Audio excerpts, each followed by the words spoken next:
Hello అండి. అందరికీ నమస్కారం. ఈరోజు నేను ఈ వీడియోలో భాషా వికాస సిద్ధాంతం గురించి చదువుకుంటూ మీతో కలిపి డిస్కషన్ చేస్తూ చదువుకుందాము అనే ఉద్దేశంతో ఈ వీడియో అయితే స్టార్ట్ చేస్తున్నాను.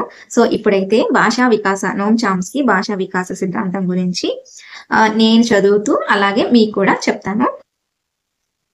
సో, ఫస్ట్ ఈ నోమ్ చామ్స్కీ అనే ఆయన అమెరికా దేశస్థుడంట. ఈయన 1928లో పుట్టారంట. సో ఈయన వచ్చేసి నేటివిస్ట్ దృక్పథం, దాన్ని స్థానిక దృక్పథం అయితే ఈయన ప్రతిపాదించారంట. సో ఈయన వచ్చేసి ఈయన్ని ఫాదర్ ఆఫ్ మోడర్న్ లింగ్విస్టిక్స్ అంటారు. అంటే ఆధునిక భాషా శాస్త్ర పితామహుడు అని ఈయన్ని అంటారంట. అయితే ఈయన అమెరికాలోని మసాచుసెట్ ఇన్స్టిట్యూట్ ఆఫ్ టెక్నాలజీలో ఈయన టీచర్గా ఆచార్యులుగా వర్క్ చేశారంట. అయితే ఈయన గవర్నమెంట్ బైండింగ్ థియరీ అనే ఒక సిద్ధాంతాన్ని కూడా ప్రతిపాదించారు. గవర్నమెంట్ బైండింగ్ థియరీ అనే ఒక సిద్ధాంతాన్ని ప్రతిపాదించారంట. ఈయన 100కు పైగా గ్రంథాలు కూడా రాశారంట. వాటిలో కొన్ని ఇంపార్టెంట్ అయినవి ఏంటో చూద్దాం. ఫస్ట్ వన్ వచ్చేసి language and mind, second one వచ్చేసి the logical structure of linguistic theory, and third one వచ్చేసి lectures on government and binding. So ఇవి 3 important: language and mind, the logical structure of linguistic theory and lectures on government and bindings. So ఇదన్నమాట. Next, భాషకు సంబంధించి నోమ్ Chomsky ముఖ్యమైన ప్రతిపాదనలు కొన్ని ఉన్నాయి. So అవేంటివో చూద్దాం. శిశువు భాషను ఆర్జించుకునే శక్తితో పుడతాడా, నేర్చుకునే శక్తితో పుడతాడా అనే దీని గురించి వివరించేదే ఈ సిద్ధాంతం. అయితే దీని ప్రకారం భాష అనేది ప్రత్యేక నియమాల సముదాయం ఆధారంగా నిర్మించిన ప్రత్యేక వాక్యాల సముదాయం. అయితే వీరు భాషలో సాంప్రదాయిక వ్యాకరణాన్ని వ్యతిరేకించారు. ప్రతి శిశువు తన సాంఘిక సాంస్కృతిక భేదాలకు అనుగుణంగా ఆ భాషా నిర్మాణాలను తల్లిదండ్రుల జన్యువుల నుండి పంచుకుంటాడు అనేది నోమ్ చామ్స్కీ యొక్క వాదన. అయితే ఈ విషయంలో ప్రవర్తనవాది అయిన బిఎఫ్ స్కిన్నర్ దీన్ని వ్యతిరేకించారు. భాష నేర్పబడేది కాదు, ఆర్జించబడేది అనేది నోమ్ చామ్స్కీ యొక్క వాదన. ఈయన సార్వత్రిక వ్యాకరణ సిద్ధాంతంలో సహజ సిద్ధంగా భాషా సూత్రాలను అర్థం చేసుకోగలిగే సామర్థ్యం పుట్టుకతోనే ఉంటుంది అని నోమ్ చామ్స్కీ భావించారు. ఆ నియమాన్నే తను సార్వత్రిక వ్యాకరణ సిద్ధాంతంలో వివరించారు.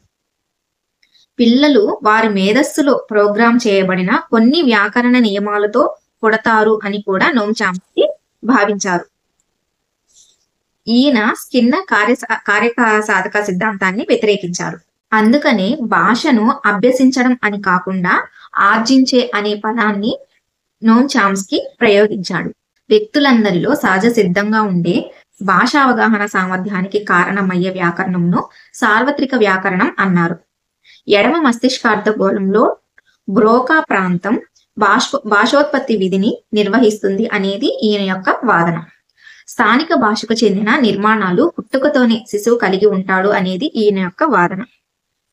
అయితే తను ప్రతిపాదించిన భాషా సంబంధ విజ్ఞానాన్ని సింటాక్టిక్ స్ట్రక్చర్ అను గ్రంథంలో వివరించారు. అలాగే భాషా నిర్మాణానికి సంబంధించిన భాషా సంబంధ తార్కిక నిర్మాణాల సిద్ధాంతాన్ని కూడా ఈయన ప్రతిపాదించారు. అలాగే ఉత్పాదక వ్యాకరణం, రూపాంతర వ్యాకరణం, సార్వత్రిక వ్యాకరణం, నియత వ్యాకరణం అను నూతన భావనను ప్రవేశపెట్టారు. అవే UTFG: universal grammar, transformation grammar, formal grammar, generative grammar. చిన్న పిల్లల్ని వ్యాకరణం గ్రహించే కఠినమైన తంత్రులుగా పేర్కొన్నారు. నోమ్ చామ్స్కీని ప్రశంసించిన వారు ఎవరు అంటే పాణిని. ఈయన ల్యాడ్ అంటే ప్రతి వ్యక్తి భాషార్జనకు కారణం మెదడులోనే. ల్యాడ్ అంటే లాంగ్వేజ్ అక్విజిషన్ డివైజ్ అని, ఇది మానవ మెదడులో మాత్రమే ఉండే భాషా గ్రహణ పరికరం అని నోమ్ చామ్స్కీ తెలిపారు. ఈ ల్యాడ్ యొక్క వ్యాప్తిని బట్టి ఒక వ్యక్తి వివిధ రకాలైన భాషలు నేర్చుకోవడం జరుగుతుంది అనేది ఈయన యొక్క భావన. అయితే శిశువు 3 నుంచి 10 సంవత్సరాల మధ్య భాషార్జన సామర్థ్యం అనేది గరిష్టంగా ఉంటుంది అని, శిశువు 4 సంవత్సరాల వయసులో వచ్చేసరికి భాషలోని నియమ నిబంధనలు చాలా వరకు అర్థం చేసుకుంటాడు అని నోమ్ చామ్స్కీ వివరించారు. భాష అనేది ప్రత్యేక నియమాల సముదాయం ఆధారంగా నిర్మించిన ప్రత్యేక వాక్యాల సముదాయం అని పేర్కొన్నారు. మానవ భాషలన్నీ ఒక ఉమ్మడి భాషా నిర్మాణాన్ని ఆధారంగా చేసుకొని రూపొందించాయి అనేది వీరు భావించారు. సో ఇది నోమ్ చామ్స్కీ భాషా వికాస సిద్ధాంతం గురించి. ఈ వీడియో నచ్చితే లైక్ చేయండి, షేర్ చేయండి, కామెంట్ చేయండి అండ్ సబ్స్క్రైబ్ చేసుకోండి. Thank you so much for watching.